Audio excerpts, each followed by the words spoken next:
विमला जी आंगन में बैठी गहन विचारों में खोई थी कि तभी दरवाज़ा खुलने की आवाज़ ने उन्हें चौंका दिया। उनका बेटा विजय ऑफिस से लौटा था। ये कैसी बदबू फैली है माँ घर में, उसने नाक से कोड़ते हुए कहा और तेज कदमों से रसोई की ओर बढ़ा। रसोई में पहुंचा तो उसकी आंखें फटी की फटी रह गईं। गैस धूं धूं करके जल रही थी और कढ़ाई में रखा प्याज टमाटर का तड़का जलकर राख हो चुका था। माँ, ये क्या है? आप गैस जलाकर भूल गईं? कोई बड़ा हादसा हो सकता था। विजय ने गुस्से में गैस बंद करके और कढ़ाई को जोर से सिंक में पटक दिया और फिर गुस्से में दमदमाता हुआ बाहर आया और बोला, माँ, ध्यान कहाँ था आपका? ये क्या किया आपने? तो विमला जी सर झुकाकर बोली, पता नहीं बेटा, मैं भूल गई थी। आज फिर से वही आवाज़ सुनाई दी, वही जो दो दिन पहले आई थी। उसी को देखने के लिए बाहर निकली थी। तभी विजय ने चिढ़ते हुए कहा, माँ, कोई आवाज़ नहीं आ रही। ये रोज़ रोज़ की आवाज़ें आपके ही दिमाग की उपज हैं। उम्र हो गई आपकी, अब इस उम्र में ये सब आम बात है। प्लीज़ थोड़ा ध्यान रखा करो। इतनी लापरवाही ठीक नहीं है। हाँ बेटा, उम्र तो हो गई है, विमला जी ने फीकी मुस्कान के साथ जवाब दिया। फिर कुछ सोचते हुए बोली, जब तुझे पता ही है कि तेरी माँ की उम्र हो चली है तो फिर मेरे लिए बहू क्यों नहीं ले आता? मैं कब तक संभालूंगी ये सब काम? कितनी बार कहा है तुझे कि शादी के लिए मान जा। कल तुम्हारी सरला आंटी आई थी एक रिश्ता लेकर। लड़की अच्छी है, समझदार है, परिवार भी अच्छा है। ये सुनकर विजय झुंझला कर बोला, ओ माँ, आप फिर से शुरू हो गई। मैंने कह दिया ना कि मुझे अब कोई शादी वादी नहीं करनी है। और उस सरला आंटी से कह दीजिए मेरे लिए रिश्ता लेकर न आया करे। हे भगवान, क्या करूं मैं इस लड़के का? विमला जी बुदबुदाईं और फिर थकी हारी रसोई की ओर लौट गईं। विजय भी अपने कमरे में आ गया और दरवाजे को धक्का देकर ऐसे बंद किया जैसे भीतर की बेचैनी को किसी तरह दीवारों में कैद करना चाहता हो। एक और उसने जूते पटके, घड़ी उतारी और फिर सीधा बिस्तर पर लेट गया। आंखें बंद हुईं तो अतीत की तस्वीरें सामने ऐसे सजीव हो उठी मानो किसी पुरानी किताब के पन्ने खुद ब खुद पलटते जा रहे हों। वो अपनी शादी की तस्वीरों में खो गया। वो दिन विजय के लिए किसी उत्सव से कम नहीं था। चारों तरफ रोशनी थी, घर रिश्तेदारों से भरा था और माँ विमला जी के तो जैसे ज़मीन पर पाँव ही नहीं पड़ रहे थे। बैंड बाजे की धुन पर बाराती झूम रहे थे। विजय को भी लगा था कि महक को पाकर उसकी ज़िंदगी खुशियों से भर जाएगी। महक की आंखों में एक अलग सी मासूमियत थी। उसकी वो शर्माती मुस्कान जैसे अब भी विजय की आंखों में कैद थी। शादी के बाद जब महक पहली बार रसोई में गई तो विमला जी ने उसे प्यार से कहा, तू मेरी बेटी बनकर आई है, बहू बनकर नहीं। इसलिए अभी तुम लोग घूमो फिरो, यही तो ज़िंदगी की शुरुआत है। यही दिन होते हैं ऐश करने के। ये कहकर घर का सारा काम विमला जी खुद ही निपटा देती थी। विजय को भी महक की हर बात, हर हंसी, सब कुछ इतना अच्छा लगता कि वो हैरान रह गया था, ये सोचकर कि कोई इतना परफेक्ट कैसे हो सकता है। लेकिन ये परफेक्ट ज़्यादा दिन तक नहीं टिका। एक दिन दोपहर में विजय ऑफिस से जल्दी लौट आया। ऑफिस में कुछ खास काम नहीं था तो उसने सोचा कि घर चलकर महक को सरप्राइज़ दूंगा तो महक खुश हो जाएगी। महक, उसने दरवाज़ा खोलते ही पुकारा, लेकिन जवाब में केवल सन्नाटा मिला। महक, कहाँ हो तुम? उसने फिर आवाज़ दी। रसोई की ओर गया, लेकिन महक कहीं दिखाई नहीं दी। वो बेडरूम की ओर जाने लगा तो कमरे के बाहर का नज़ारा देखकर उसका दिल धक से रह गया। महक की लाल चुनरी फर्श पर गिरी थी। उसके कुछ कपड़े लापरवाही से बिखरे हुए थे, जैसे किसी ने जल्दबाजी में सामान फेंक दिया हो। सब कुछ फटी आंखों से देखते हुए विजय अपने कमरे में गया तो सामने अलमारी खुली पड़ी थी। पास जाकर देखा तो महक के सारे कपड़े भी गायब थे।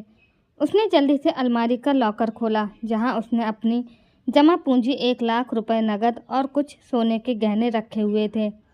वहां कुछ भी नहीं था। ये सब देखकर विजय का सिर चकराने लगा। नहीं, ये नहीं हो सकता, वो बुदबुदाया, लेकिन उसका दिल जोर जोर से धड़कने लगा। तभी बाहर खटपट की आवाज़ आई तो वो दरवाजे की ओर भागा। विमला जी सब्जियों की थैली लिए घर में दाखिल हुईं। उनके चेहरे पर थकान थी, लेकिन विजय की बेचैन आंखें देखकर वो वहीं ठिठक गईं और घबराते हुए बोली, विजय, तू इतनी जल्दी घर कैसे आ गया? माँ, महक कहाँ है? विजय की आवाज़ में घबराहट थी। घर खाली पड़ा है, उसकी अलमारी खाली है, गहने गायब हैं, पैसे गायब हैं। ये सुनकर विमला जी का चेहरा फक पड़ गया। क्या कह रहा है तू? वो तेजी से रसोई की ओर बढ़ी। महक बहू, कहाँ हो तुम? लेकिन उनकी पुकार हवा में ही खो गई। विजय ने घर का कोना कोना छान मारा, बेडरूम, आंगन, पीछे का पुराना कमरा, कहीं कोई निशान नहीं था। उसने पड़ोस की ताई जी को देखा जो अपनी छत पर कपड़े सुखा रही थी। ताई जी, आपने महक को देखा क्या? तो उन्होंने एक पल रुककर कहा, हाँ बेटा, दोपहर में मैंने उसे गली के मोड़ पर एक लड़के के साथ देखा था। पतला दुबला सा था, दोनों जल्दबाजी में थे। मैंने सोचा शायद कोई रिश्तेदार होगा। ये सुनकर तो विजय का खून खौल उठा। कैसा लड़का? कब की बात है? करीब 12 बजे के आसपास दोनों तेजी से गली के बाहर गए। विजय का दिमाग तेजी से चलने लगा। उसने तुरंत महक के मायके फ़ोन किया। माँ जी, महक वहाँ आई है क्या? उसकी आवाज़ में बेचैनी थी। नहीं बेटा, यहाँ तो नहीं आई। क्या हुआ? महक की माँ ने भी घबराते हुए पूछा। तो विजय ने उन्हें सारी बात बताई। इधर विमला जी भी हैरानी का ठिकाना नहीं था उनकी। ये क्या हो गया विजय? मुझे तो पहले दिन से उसकी चुप्पी में कुछ खटक रहा था। कितनी शांत रहती थी वो, लेकिन मैंने सोचा नई बहू है, थोड़ी शर्मा रही होगी, शायद समय के साथ खुल जाएगी। विजय ने सर पकड़ लिया। उसकी शादी को अभी 20 दिन भी नहीं हुए थे। महक की वो मीठी बातें, उसका खाना बनाते वक्त गुनगुनाना, सब कुछ इतना सच्चा लगता था। लेकिन फिर ये सब क्या हुआ? उसने बाइक की चाबी उठाई और थाने की ओर चल पड़ा। विजय का गुस्सा धीरे धीरे एक अनजाने डर और शक में बदल रहा था। क्या आपको पक्का यकीन है कि आपकी पत्नी अपने साथ गहने और पैसे लेकर गई है? थानेदार ने पूछा तो विजय ने जवाब दिया, लगता तो यही है सर। फिर उसने सब बताया, कैसे सब कुछ गायब हो चुका था, उसकी पत्नी, उसके सपने, उसका विश्वास। थानेदार ने फ़ोन उठाकर महक के मायके वालों को बुलाने का आदेश दिया। तो थोड़ी देर में महक के माता पिता थाने पहुँचे। उनके चेहरे पर घबराहट और शर्मिंदगी साफ झलक रही थी। पूछताछ शुरू हुई और जो बातें सामने आईं उसे सुनकर तो विजय हैरान रह गया। महक की मां ने कांपती आवाज़ में कहा, बेटा हमें माफ़ कर दो। महक शादी से पहले ही एक लड़के शिवम के साथ भाग गई थी। हम उसे बड़ी मुश्किल से समझा बुझाकर घर लाए थे। सोचा था शादी के बाद सब ठीक हो जाएगा। हमें यकीन था कि वो अब सही रास्ते पर है, लेकिन हमें नहीं पता था कि वो अब भी उस लड़के के संपर्क में है। कहते हुए वो फूट फूट कर रोने लगी। विजय का चेहरा पत्थर की तरह सख्त हो गया। शिवम, उसने दांत पीसते हुए कहा, तो ये सब एक चाल थी। उसने मुझे और मेरे परिवार को धोखा दिया है। थानेदार ने उसे शांत रहने का इशारा किया और अपने सब इंस्पेक्टर को फ़ोन पर कुछ निर्देश दिए। शाम ढलते ढलते खबर आई कि महक के फ़ोन की आखिरी लोकेशन पास के बस स्टैंड के पास मिली है। विजय का दिल ज़ोर ज़ोर से धड़कने लगा। वो भी पुलिस के साथ बस स्टैंड की ओर रवाना हो गया। बस स्टैंड पर पहुंचते ही पुलिस ने इलाके को घेर लिया। विजय की नज़रें बस हर चेहरे पर भटक रही थी। तभी एक बस को रोका और सबसे पीछे की सीट पर महक बैठी थी, घबराई हुई, चेहरा पीला, आंखें नीचे। उसके बगल में एक पतला दुबला सा वही शिवम बैठा था, जिसके चेहरे पर डर की परतें साफ झलक रही थी। पुलिस ने दोनों को हिरासत में लिया। उनके बैग की तलाशी में सब के सब सोने के गहने और नकदी का कुछ हिस्सा बरामद हुआ। तभी विजय ने महक की ओर देखा। उसकी आंखों में सवालों का तूफान था। क्यों महक, तुमने ऐसा क्यों किया?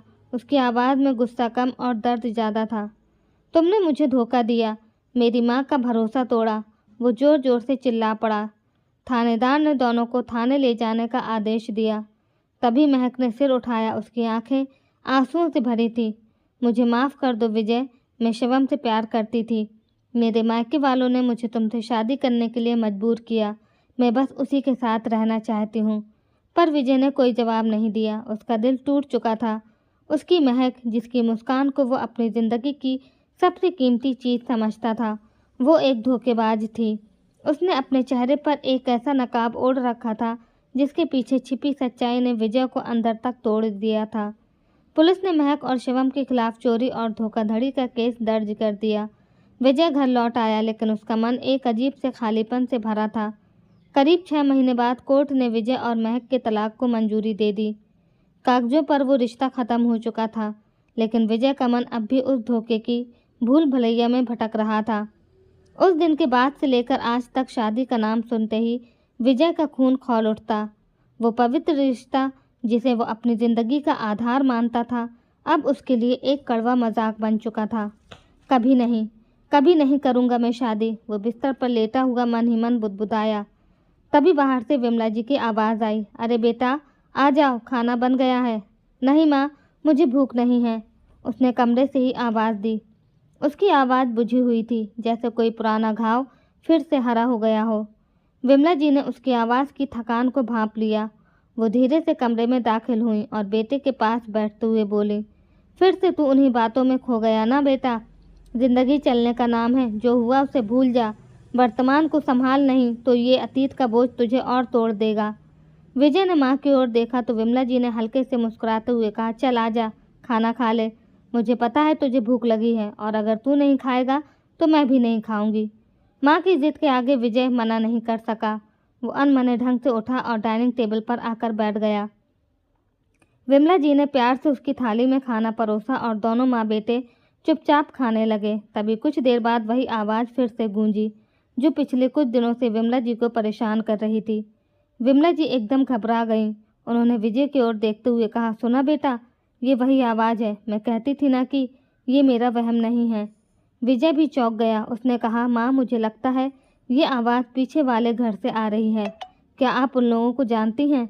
तो विमला जी ने सिर हिलाया, नहीं बेटा, अभी 1 महीना भी नहीं हुआ हमें इस नए घर में शिफ्ट हुए। पीछे वाले घर में कौन रहता है मुझे तो कुछ पता नहीं, पर कुछ तो बात ज़रूर है। हाँ माँ, आप सही कह रही हैं, कोई तो परेशानी में है। तभी विमला जी ने सहमति में सिर हिलाया। हाँ बेटा, अभी तो रात हो गई है, लेकिन बाद में जाकर देखना तो होगा कि आखिर माजरा क्या है। तभी अचानक विजय ने थोड़े ऊंचे स्वर में कहा, माँ मुझे नहीं लगता कि आपको किसी के घर जाने की ज़रूरत है। अगर किसी के घर में कोई परेशानी है तो वो खुद संभालेंगे। आप क्यों बेवजह किसी के मामले में पड़ रही हैं? तो विमला जी मुस्कुराईं, जैसे पहले से ये जवाब सुनने की उम्मीद हो। तेरी बात सही है बेटा, लेकिन अगर वाकई कोई परेशानी में है तो क्या सिर्फ इसीलिए चुप रहूं क्योंकि वो हमारी रिश्तेदारी नहीं है या हमारी जिम्मेदारी नहीं है? लेकिन माँ, आप खुद ठीक कहाँ रहती हैं? बीपी की दवा टाइम से ना लें तो चक्कर आ जाता है। अकेले जाकर क्या करेंगी? वैसे भी वो किसी मानसिक रोगी की आवाज़ लग रही है। हो सकता है वो कोई मनोविकृति से पीड़ित हो। हाँ बेटा, बात तो सही है, पर हो सकता है कुछ और भी हो। विमला जी की आंखों में एक जिद सी आ गई। एक बार देख आने में क्या हर्ज है?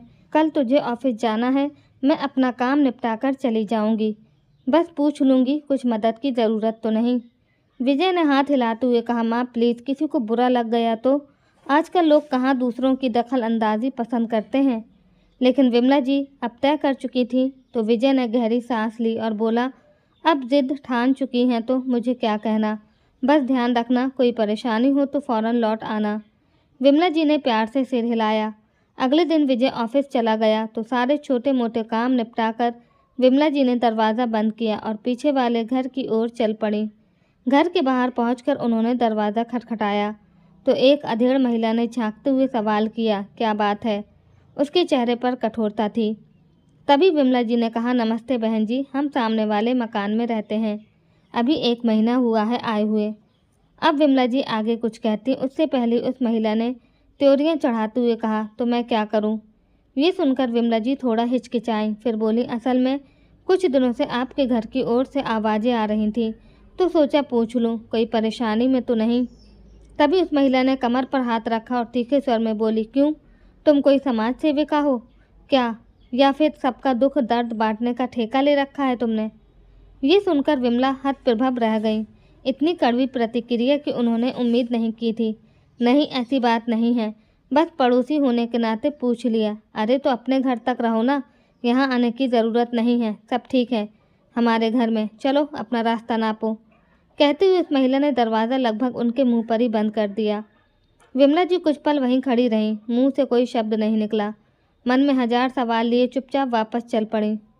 चलते हुए वो मन ही मन बुदबुदाईं, अगर सब कुछ ठीक होता तो ऐसा व्यवहार क्यों करती वो? उनकी आंखें अब भी पीछे उस बंद दरवाजे की ओर खींची जा रही थीं। ये सोचते हुए वो गली की छोर तक पहुंचने ही वाली थी कि एक घर के बाहर चारपाई पर बैठी 2-3 औरतों की आवाज़ सुनाई दी। गपशप, हंसी ठाकों और रोज़मर्रा की बातों में डूबी कुछ महिलाएं बैठी दिखीं। तो विमला जी रुकीं, सोचा कुछ पूछ लिया जाए, शायद कुछ सुराग यहीं से मिल जाए। उनमें से एक ने विमला जी को आते देखा और मुस्कुरा कर बोली, नमस्ते बहन जी। अरे आप तो वही हैं ना जो सामने वाले घर में नए नए आए हैं? जी हाँ, विमला जी ने सिर हिलाते हुए कहा। मैं विमला, महीने भर पहले शिफ्ट हुए हैं। सोच रही थी थोड़ा जान पहचान कर लूँ। बहुत अच्छा किया बहन, आजकल तो पड़ोसी भी अजनबी बनकर रहते हैं। आप आई, अच्छा लगा, आइए बैठिए, दूसरी औरत ने चारपाई पर जगह बनाते हुए कहा। तो विमला जी थोड़ा हिचकिचाते हुए एक किनारे बैठ गईं। उनकी नज़रें अभी भी उस मकान की ओर थीं। उन्होंने हिम्मत जुटाकर कहा, वो सामने वाले घर में कौन रहता है? मैंने आज वहाँ जाकर बात की, लेकिन उनकी बात पूरी होने से पहले ही दूसरी औरत ने कहा, अरे आप उस मोहिनी के घर गई थी? वो तो बड़ी अजीब औरत है, हमेशा घमंड में रहती है, किसी से बात नहीं करती, ना ही किसी को घर में घुसने देती है। विमला जी का मन और बेचैन हो गया। लेकिन मैंने कुछ दिनों से वहाँ से चीखने की आवाज़ सुनी, जैसे कोई परेशानी में हो, इसीलिए आज पूछने गई थी, पर उसने तो मुझे ही उल्टा सुना दिया। अरे हाँ बहन जी, आवाज़ें तो हमने भी सुनी हैं, दूसरी औरत ने गंभीर स्वर में कहा। उसके घर में अक्सर झगड़े होते रहते हैं, खासकर जब से उसके बेटे की शादी हुई है।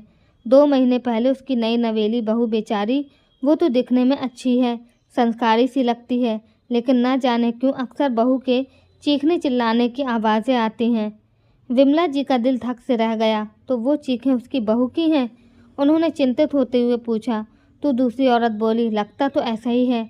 मोहिनी किसी को घर के अंदर झांकने तक नहीं देती, लगता है जैसे कोई बहू को मारता पीटता है। कई बार हमने बहुत तेज रोने और चीखने की आवाज़ें सुनी हैं। ये सुन विमला जी की सांसें तेज हो गईं। तो कोई उसकी मदद के लिए नहीं गया? अगर कोई परेशानी में है तो उसकी मदद करना तो बनता है ना। अरे बहन जी, आप मदद की बात कर रही हैं? उसके घर कोई भी पूछने के लिए जाता है तो गालियां निकालनी शुरू कर देती है, इसीलिए वहाँ कोई नहीं जाता। और बहू को तो उन्होंने ऐसे छुपा कर रखा है जैसे वो कोई कैदी हो। बातचीत करके कुछ देर बाद विमला जी बेचैन मन से अपने घर लौट आई। शाम को जब विजय ऑफिस से घर लौटा तो विमला जी ने उसे सारी बातें बताईं। विजय ने भी उसे दोबारा उनके घर जाने के लिए मना कर दिया। कुछ देर बाद दोनों माँ बेटे खाना खाने बैठे ही थे कि तभी फिर से चीखने चिल्लाने की आवाज़ें शुरू हो गईं। विजय तुरंत उठ खड़ा हुआ। माँ, ये तो वही आवाज़ है। हाँ बेटा, ये लोग बहू को बहुत मारते हैं, हमें उनकी मदद करनी चाहिए।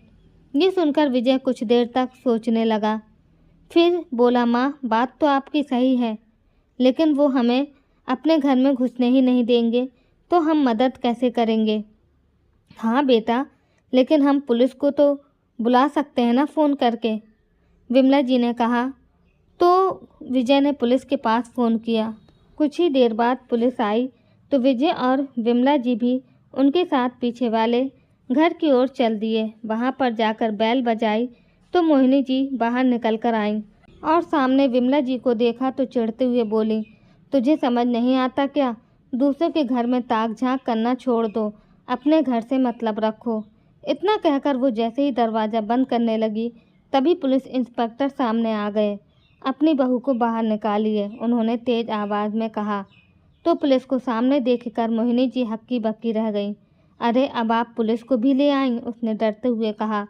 फिर पुलिस की तरफ देखकर बोली, आप जा सकते हैं साहब, वो हमारी बहू मानसिक रूप से बीमार है, इसीलिए वो चीखती चिल्लाती रहती है। हमें ज्ञान बांटने की कोशिश मत करो और अपनी बहू को बाहर बुलाओ, हम उससे मिलना चाहते हैं। कहते हुए पुलिस इंस्पेक्टर घर के अंदर आ गए। उनके पीछे पीछे विमला जी और विजय भी चल दिए। सामने गए तो मोहिनी जी का बेटा नशे में धुत होकर अपनी पत्नी को गाली निकाले जा रहा था।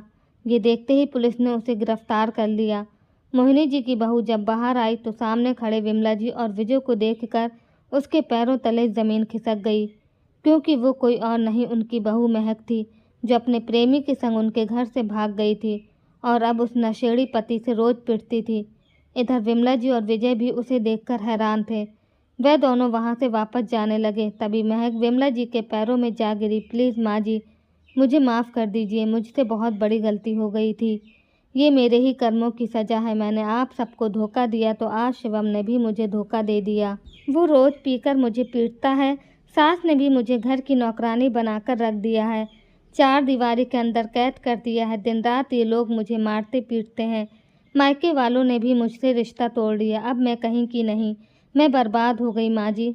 विमला जी का चेहरा सख्त हो गया। उन्होंने तेज स्वर में कहा, एक तो मुझे माँ मत कहिए। माँ कहने का हक तुमने उसी दिन खो दिया था जब हमारे घर की इज्जत को मिट्टी में मिला दिया था। हमने सिर्फ इंसानियत के नाते तुम्हें बचाया है, वरना रिश्ते तो उस दिन ही ख़त्म हो गए थे। ये सुनकर महक की आंखों से आंसू बहने लगे। वो ज़मीन पर बैठकर पछतावे में डूब गई। विजय और उसकी माँ विमला जी बिना पीछे देखे घर लौट आए। मोहिनी जी और उसके बेटे शिवम को पुलिस अपने साथ ले गई और महक वहीं पछताती हुई रह गई।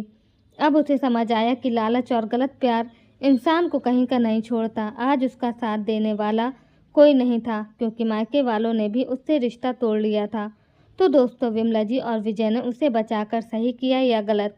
अपनी राय कमेंट बॉक्स में ज़रूर बताएं। कहानी अच्छी लगी हो तो प्लीज़ वीडियो को लाइक करें, शेयर करें और हमारे चैनल को सब्सक्राइब करें। आज से मैं एक टारगेट शुरू करने जा रही हूँ। हर वीडियो में मुझे आपका सपोर्ट चाहिए, जिसका टारगेट होगा, आज की वीडियो का टारगेट है 100 लाइक और 100 सब्सक्राइबर।